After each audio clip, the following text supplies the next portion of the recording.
In parts of early Victorian London, as many as 100 people could share a single toilet. And when it filled up, the waste did not disappear. It could overflow into yards, gutters and waterways that eventually reached the city's drinking supply. But the strangest part is that the invention designed to fix this, the flushing toilet, initially made the crisis even worse. Before that happened, many Victorians began and ended each day with something kept beneath the bed. It was a chamber pot.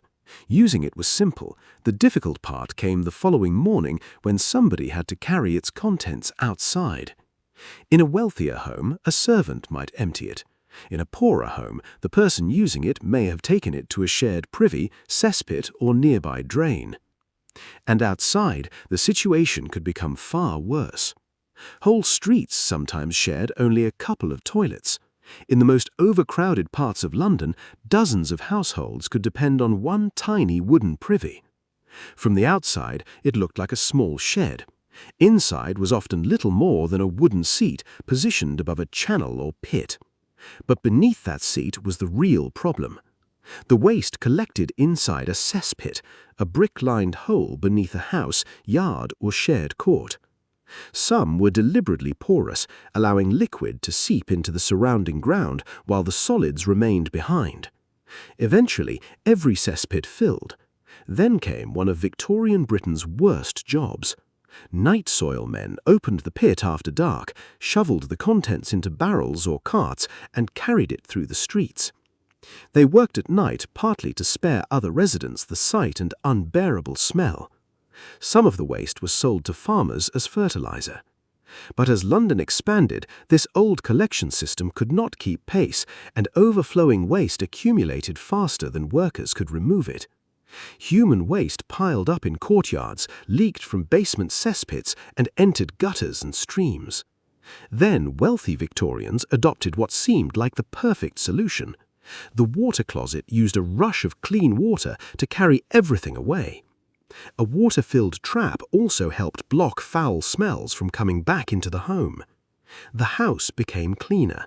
The city became dirtier.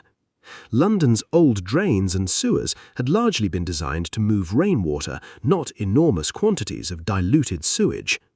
Flushing toilets pushed more waste into those drains, and the drains emptied into the Thames. The river receiving London's sewage also supplied much of London's water. Cholera spread through contaminated water, although many Victorians still blamed disease on foul-smelling air. So the cleaner and more modern a toilet appeared inside a wealthy home, the more efficiently it could send the problem towards everyone downstream.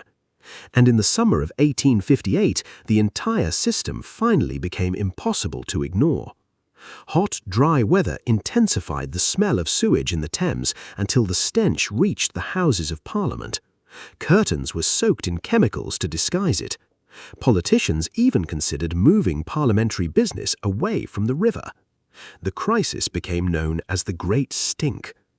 Parliament had tolerated overcrowded privies and polluted neighbourhoods for years. But once the smell entered its own chambers, money for a new sewer system moved with remarkable speed. Engineer Joseph Bazalgette's network intercepted sewage before it reached central London, carrying it east through a vast system of new and upgraded sewers. The breakthrough was not a more decorative toilet seat or a stronger flush. It was finally creating somewhere safer for the waste to go. Even then, access remained unequal. Public flushing toilets appeared at the Great Exhibition in 1851, and London opened early street facilities the following year. But most public conveniences were for men. Victorian women often had to plan journeys around places where they knew a private toilet would be available. So how did Victorians go to the toilet? They used chamber pots beneath beds, shared wooden privies above cesspits, and, if they were wealthy enough, increasingly elaborate flushing water closets. But the real Victorian sanitation revolution was not the toilet, it was the sewer beneath it. Would you rather empty a chamber pot every morning or share one outdoor privy with an entire street?